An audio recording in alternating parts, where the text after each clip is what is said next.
Very good evening to my dear viewers. Welcome to my YouTube channel. This is Arun Giradi here. In today's class, we would like to explain about the primary objectives of auditing ಅಂತ ನಾವಲ್ಲಿ ಕರಿತೀವಿ. So ಇವತ್ತಿನ ಕ್ಲಾಸ್ನಲ್ಲಿ ನಾವು primary objectives of auditing ಬಗ್ಗೆ ನೋಡೋಣ. So there are usually two important objectives which we found in auditing. One is a primary objective, another one is a secondary objectives of auditing ಅಂತ ನಾವಲ್ಲಿ ಕರಿತೀವಿ. ಸೊ ಒಂದು ಪ್ರಾಥಮಿಕ ಉದ್ದೇಶಗಳು, ಇನ್ನೊಂದು ದ್ವಿತೀಯ ಉದ್ದೇಶಗಳು ಅಂತ ನಾವಲ್ಲಿ ಕರಿತೀವಿ. So today's we would like to explain about the primary objectives of auditing. So there are primary means it is a main objectives or a fundamental objectives of auditing. Primary ಅಂದ್ರೆ ಏನ್ರಿ, ಮೇನ್ ಅಥವಾ ಮುಖ್ಯವಾದಂತಹ auditing ಅಂತ ನಾವಲ್ಲಿ ಕರಿತೀವಿ. It is a fundamental objectives of auditing. Now what are why we consider as a fundamental objective, which we can explain here. First important point is primary objective of auditing is examining the system of an internal check. ಆಂತರಿಕ ಪರಿಶೀಲನೆಯನ್ನು ನಾವೇನು ಮಾಡ್ತೀವಿ, ಮೌಲ್ಯೀಕರಣ ಮಾಡ್ತೀವಿ ಅಂತ ನಾವಲ್ಲಿ ಕರಿತೀವಿ. So ಆಂತರಿಕ ಮೌಲ್ಯೀಕರಣವನ್ನು ನಾವು ಸರಿಯಾದ ರೀತಿಯಲ್ಲಿ ವಿಶ್ಲೇಷಣೆ ಮಾಡೋದು ಪ್ರಥಮ ಉದ್ದೇಶ ಅಂತ ನಾವಲ್ಲಿ ಕರಿತೀವಿ. What is our first objectives of audit? We are suppose to examine the system of a internal check, whether the internal check is properly made or not ಅಂತ. ಇಂಟರ್ನಲ್ ಚೆಕ್ ಅಂದರೆ ಏನ್ರಿ, ಡಿಟೇಲ್ ಆಗಿ ಅಕೌಂಟ್ಸನ್ನು ವೆರಿಫೈ ಮಾಡೋದು within the firm. So if the within the firm, if you detail verify the books of account, that is called as the internal check. So what is our primary objectives of auditing? It is nothing but examining the system of internal check. So if you examine the system of internal check, that is comes under first priority or first objectives of auditing anta navalli helbodu.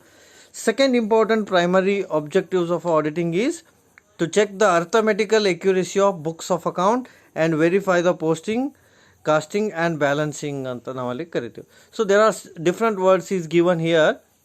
First thing is to check the arithmetical accuracy of books of account. What do we mean by arithmetical accuracy of books of account? Actual accurate books of account is called as a arithmetical accuracy of books of account ಅಂತ.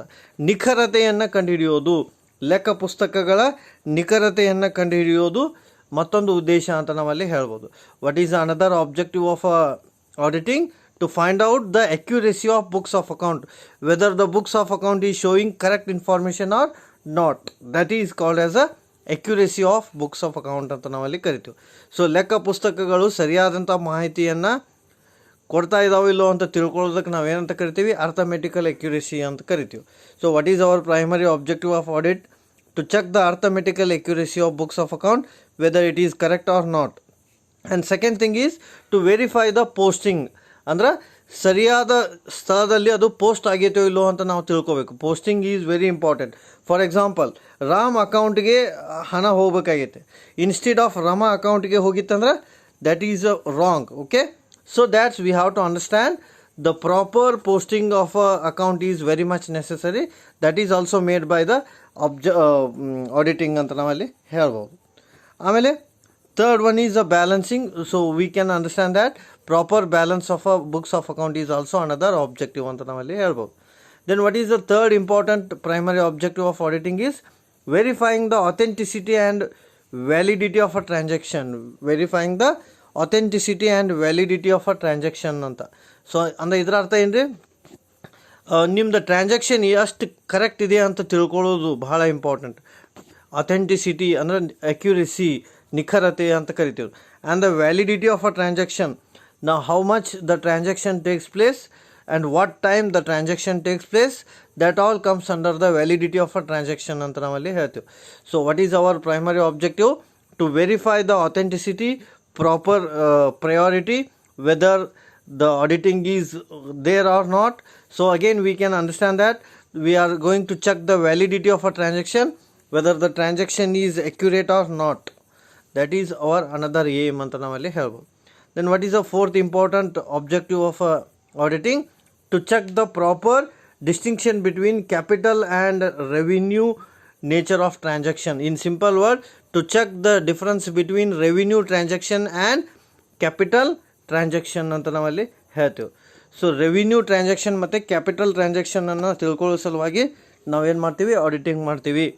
So what is revenue transaction and what is capital transaction? If the transaction expenses takes place within the year or the short term, that is called as a revenue expenditure.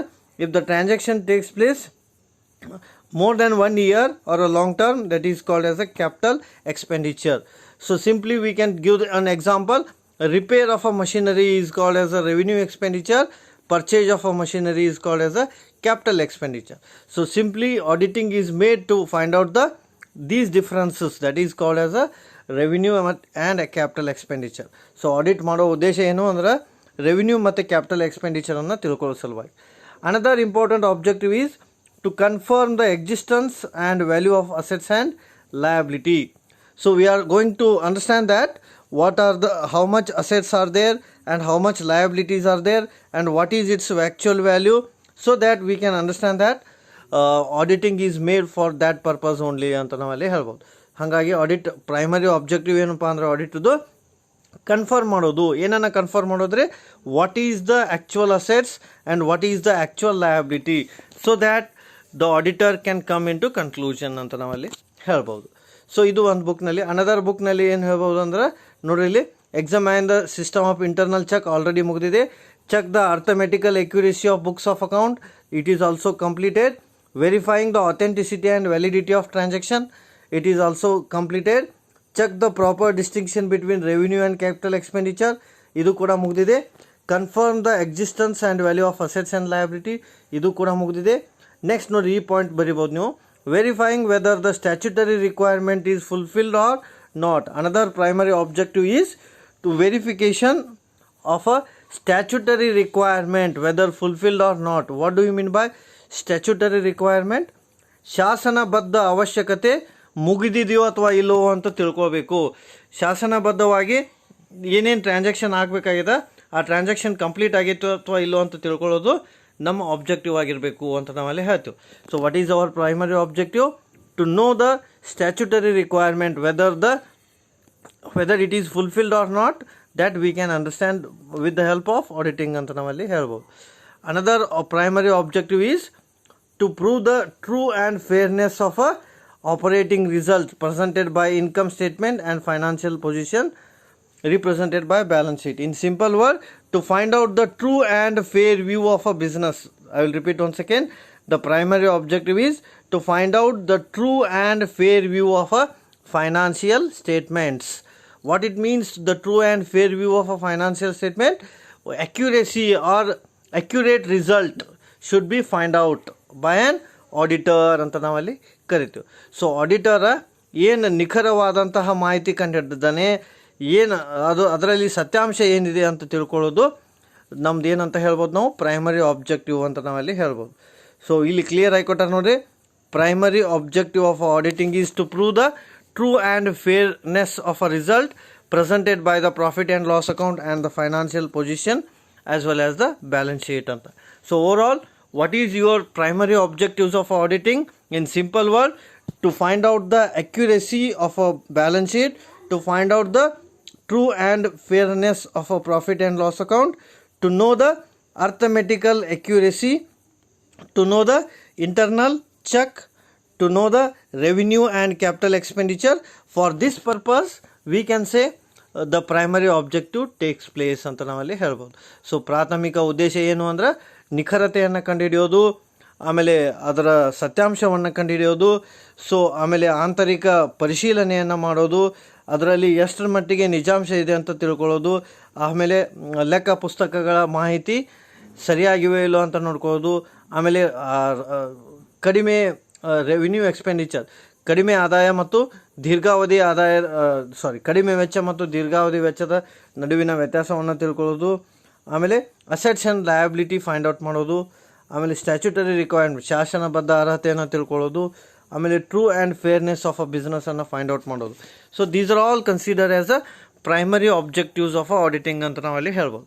So in simple word, primary objectives of auditing stick on with to find out the true and fairness of a business, to know the arithmetical accuracy of a business, to know the authenticity and validity of a transaction, to bifurcate the difference between revenue and capital item or transactions, to confirm the assets and liabilities, to verify the statutory requirement to prove the true and fairness of a business. For this reason the primary objectives takes place ಅಂತ ನಾವಲ್ಲಿ ಹೇಳ್ಬೋದು.